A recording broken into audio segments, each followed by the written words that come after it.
संघर्ष की शुरुआत, गरीबी, भूख, समाज का ताना, एक छोटा सा गांव, टूटी हुई झोपड़ी, मिट्टी की दीवारें, धूप सीधी अंदर झांक रही है। माँ चूल्हे के पास बैठी है, एक पुरानी साड़ी में लिपटी, चेहरे पर थकान और आंखों में चिंता। माँ थकी हुई आवाज में, आरब बेटा आज भी खाली पेट स्कूल जाएगा, कम से कम आधी रोटी खा ले। आरब हल्की मुस्कान के साथ, अगर आज पेट भर गया तो कल का सपना भूखा रह जाएगा। माँ रोकते हुए, तेरा ये सपना पता नहीं रोटियों से बड़ा है या जिंदगी से। आरब किताब उठाता है, किताब के पन्ने फटे हुए, कुछ पन्ने तो धूप में पीले पड़ चुके हैं। आरब किताबों को सीने से लगाकर, यही तो मेरा हथियार है माँ, यही तो है जिससे मैं अपनी किस्मत काटूंगा। तभी कुछ बाहर गांव वाले खड़े हैं, ताने कस रहे हैं। गांव का एक हंसते हुए व्यक्ति बोला, देखो रे, फटे कपड़े वाला बच्चा डॉक्टर बनने चला है। गांव का दूसरा व्यक्ति बोला, किताबें पढ़ने से रोटी नहीं मिलती, मजदूरी करवा ले इससे, कम से कम पेट तो भरेगा। माँ की आंखें भर जाती है, लेकिन चुप है। भीतर कुछ टूटा है, पर वो जुबान पर नहीं लाती। आरब आंखें उठाकर बोला है, हाँ अभी मैं गरीब हूँ, पर सपनों की ऊंचाई देखिए अपने।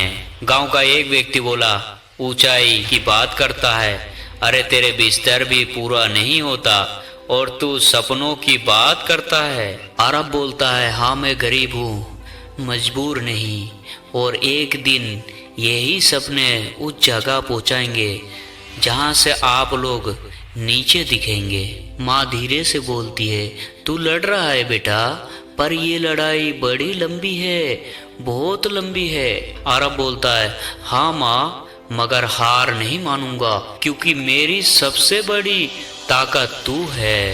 रात का समय, माँ कोने में चुप बैठी है। आरब जलते दिए की रोशनी में किताब पढ़ रहा है।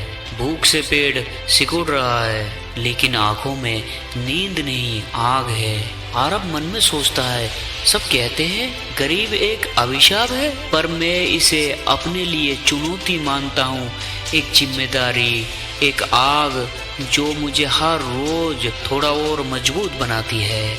गांव का स्कूल, टूटी बेंच, चूने से भरा बोर्ड, बच्चे शोर कर रहे हैं, लेकिन एक कोने हैं जहां आरब ध्यान से पढ़ रहा है।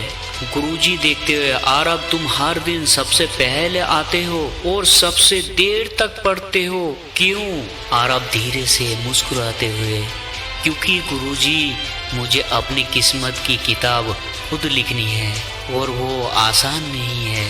गुरुजी कहता है, तुम्हारा रास्ता बहुत कठिन होगा बेटा, लोग ताने देंगे, हालात लड़ेंगे, लेकिन अगर तुम रुके नहीं तो कोई भी तुम्हें रोक भी नहीं पाएगा। आरब सिर झुकाता है और आंखों में फिर वही चमक उभर आती है।